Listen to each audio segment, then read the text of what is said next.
Hi, I'm Chef Ann Ziada, and I cook with First Descents. We host outdoor adventure programming for young adults impacted by cancer and MS. And today I'm going to show you one of our favorite recipes with First Descents. We're going to make black bean mushroom tacos. So it's a little bit of an FD tradition to have tacos, but you can have them any day of the week. And what I love about this recipe is that it is totally plant-based. So if you're looking to incorporate more beans in your diet because they are rich in protein and fiber, or if you're just looking to cut back on the amount of meat that you have, this one is delicious and savory, and it's going to feel like a party. So let's get right into it. So the first thing we're going to do is we're going to dice our onion. So to dice our onion, we're just going to start by trimming off the top and the bottom. I have a red onion here. If you have a yellow onion or a white onion, that will work too. So I'm going to cut it in half after taking the two ends off. I'm going to cut it in half lengthwise.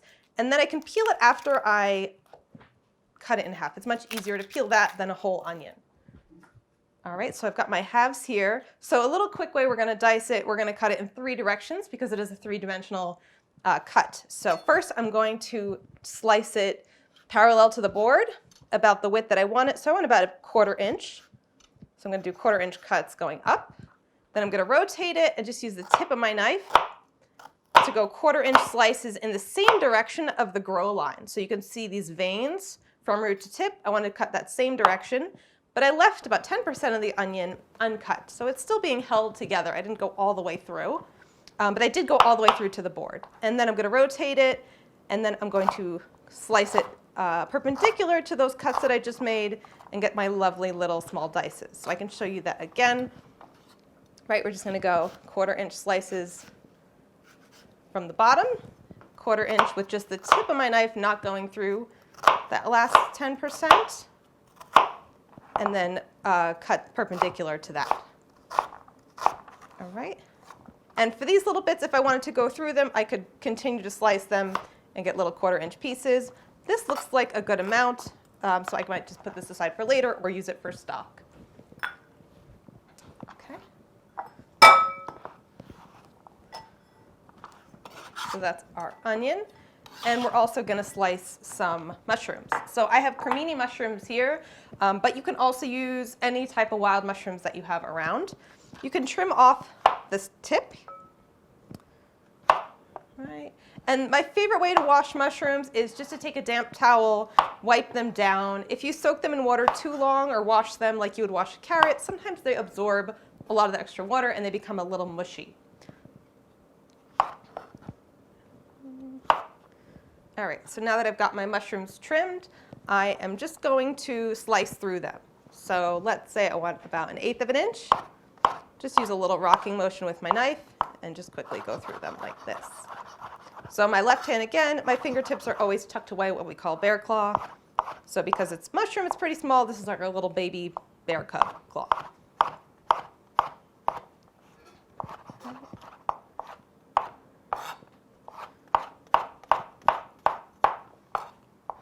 Whenever you're cutting at home, sometimes it's nice to minimize distractions, so make sure your board is nice and clean and that you have your board nicely secured. So maybe put a wet towel underneath or something so it's not sliding around. And always smart to invest in a knife, a nice chef knife. They don't have to be too expensive, but it's going to make cooking and cutting a lot more fun if you have a knife that you like using.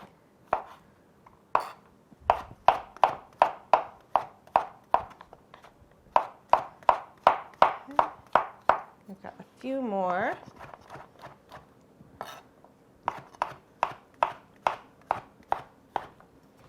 Okay, get these in a bowl.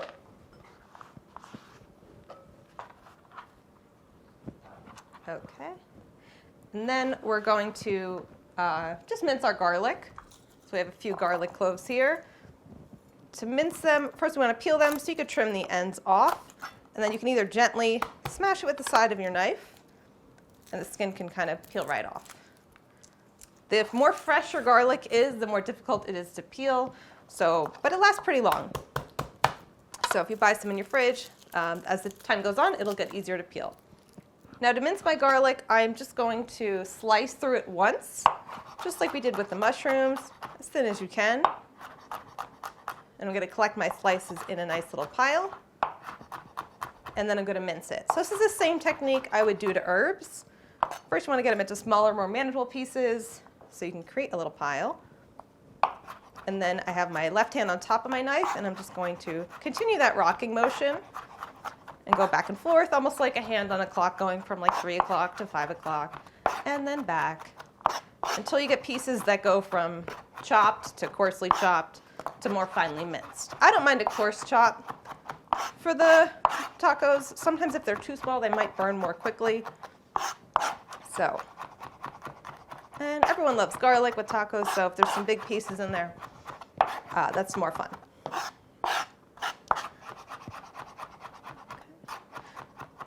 So we're going to add our garlic when we add the rest of our spices, because this is an aromatic ingredient, so we just want to cook it enough to get the flavor going.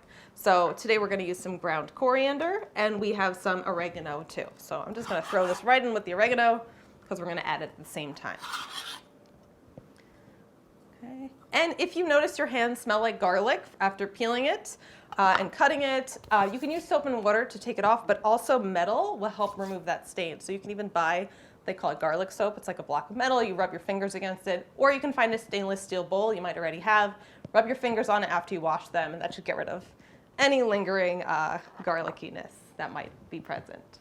Great, so we have everything ready to go. Let's go cook our tacos. All right, so first we are going to warm our tortillas. So I have already preheated my pan here. We'll turn my heat back on. Okay. So nice hot surface. So we just want to gently warm each tortilla. We don't want it to get too hot, otherwise it's going to firm up and we can't make a nice little taco out of it. So just a few seconds on each side. Can I fit 2 in here? Yeah, let's do 2 at a time. Maybe 3. We can do 3. Nice big pan. These tortillas we are bought, but you can absolutely make your own tortillas from home. If you have corn flour or mozzarella and you just kind of take water, let it soak, you can roll them out. You can buy a tortilla press or you can just use a rolling pin, but they're super easy to make.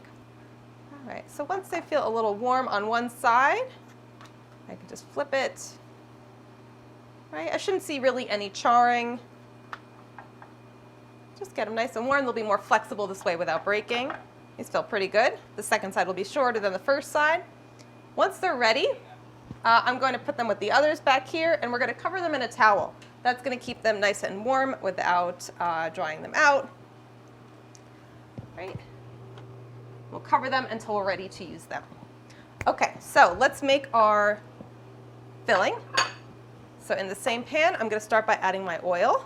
So I have some extra virgin olive oil here. My pan is already hot, so I can add my onions right away. Okay.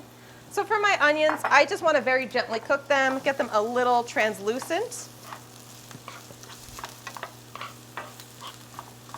Okay.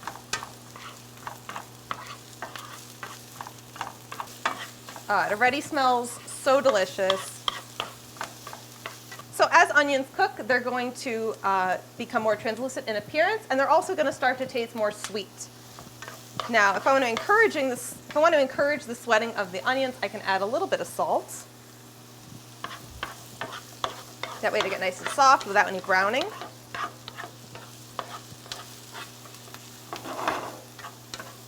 And then once they're just about there, now these are going to continue to cook as the rest of the dish cooks. So we like to start with the longer cooking items because it takes a lot of time to really extract the flavor out. All right, so let's go ahead and add our aromatics. So I'm going to start by adding our ground cumin. So we always want to add our spices to hot ingredients, right? So this way we're going to get the most flavor because spices are going to get more flavor when they're hot. So right away, the moment they hit the hot onions and they hit the hot pan, I can smell it. It's 100 times more magnified than when it was just sitting in its little container. And I would never put the spices in first because then they would burn. So if they're clinging to the onions, everyone is happy. Now I can add my garlic and my dried oregano. So aside from this being a lot of the flavor base of our dish, there's a lot of health supportive qualities to these ingredients too, right? Spices are great for digestion, especially if you're eating a lot of beans and grains. And then the onions and the garlics are both members of the allium family, which have a lot of antifungal, antiviral properties. And these, and along with the mushrooms too, are great for immunity and keeping our blood cells healthy. And the mushrooms are a great plant-based source of vitamin D as well. Okay, so they're feeling nice and toasty now. Everything smells good. That's our key here with our aromatics. At this point, people should be walking in your kitchen and be like, hey, what's going on? Something smells good in here. So we're gonna add our mushrooms. The mushrooms, you want to keep as much of an even layer as possible, so we can spread them out. And right now they look a little bit white and firm, so we want to cook them until they're more golden and they're going to become more tender too. And if I want to encourage the moisture to come out of the mushrooms, I can also add a little pinch of salt again. And if I want to spice it up, I can add some black pepper as well. And this is optional, but if you want to add any red chili flakes or cayenne pepper, you can do that too. So just a little bit. Okay. So with the mushrooms, it's nice that we just be patient, right? If we rush them, they're going to taste like we just pulled them raw from the fridge, and that's not as exciting. So we want them really to develop their flavor. Now, if at any point they start to look like the bottom is sticking or burning, you can always add a little bit of water and what we call deglaze the pan by just scraping your spatula against it. This is a nice non-stick pan. But if your pan at home is not non-stick, you can use a little water if the spices and the garlic start to stick to the pan. And these will probably take about 10 minutes to cook. And I'm stirring pretty often just so everything cooks nice and evenly.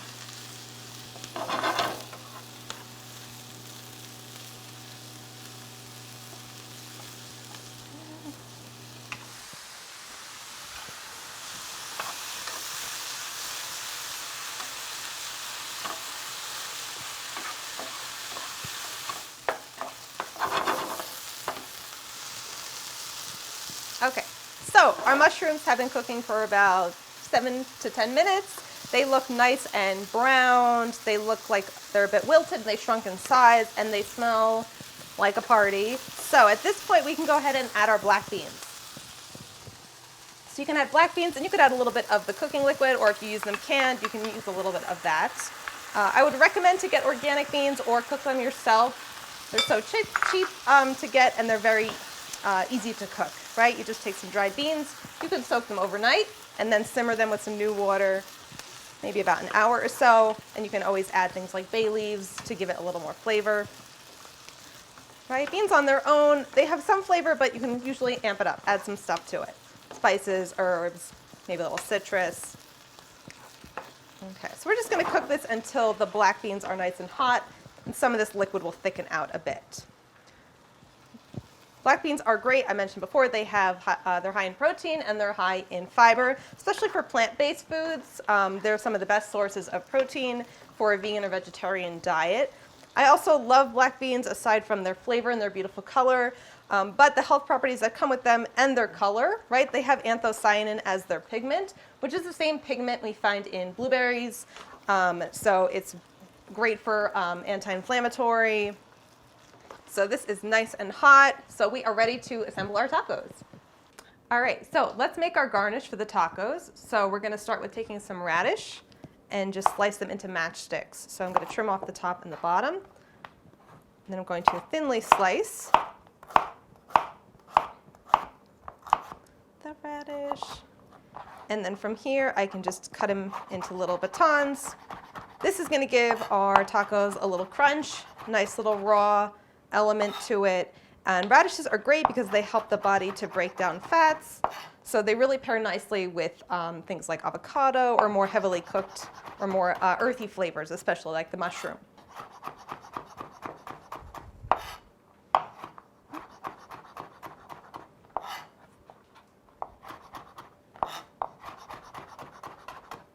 Okay, great. So we've got some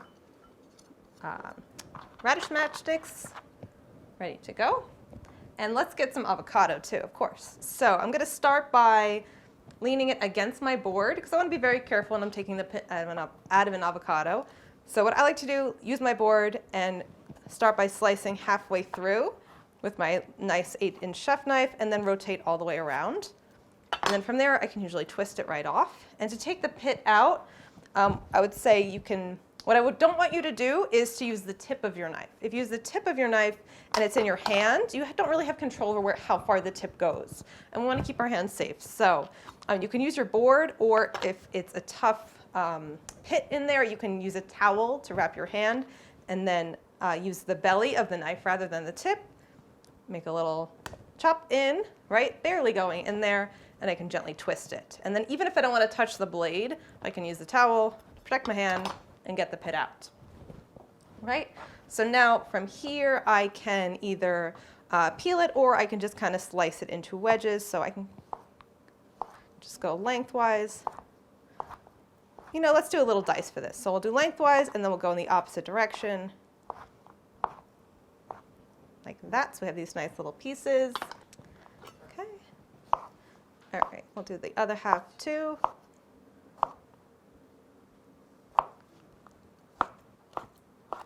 This avocado is nice and ripe. Usually you can tell it's ripe by giving a little squeeze, or by squeezing what we call the nose of it, where the stem is.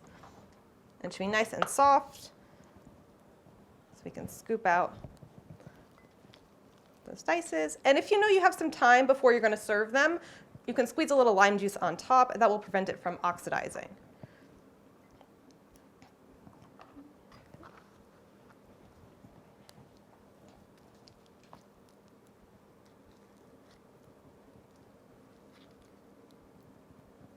All right.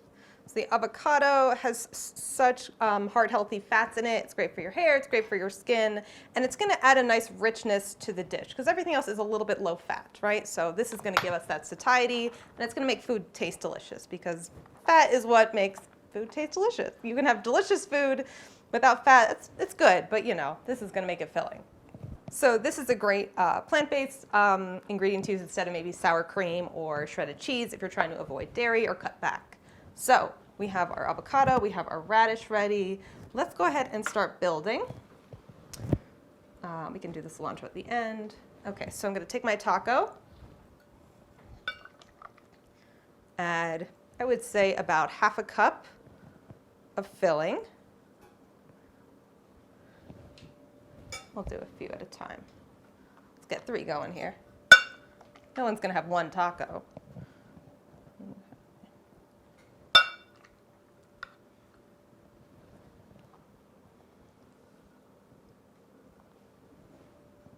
Okay. Oh, they look so good. Okay. Then we're going to add some avocado on top. And if it's messy, if it falls apart, that's what we love about a taco. It is just delicious. It doesn't have its life totally together, but that's what makes it lovable and relatable. Okay. Right? They're very human. Okay. And take my radishes on top. Nice little crunch because everything else is a little bit softer.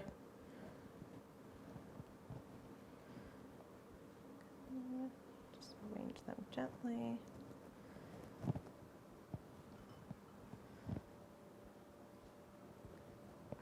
All right. Let's go ahead and put them on our platter. We can lean them against each other. And if they have a little trouble standing up, we can always rest them against a lime too. Let's see. Put a little lime down over there.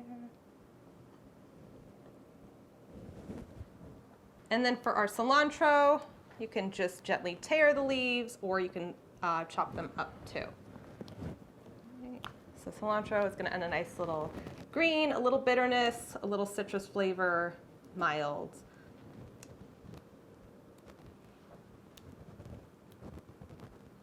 And here are our mushroom black bean tacos. I'm just going to go for it right now. They look so pretty. I almost don't want to eat one, but I mean, we didn't make it to look at it, so.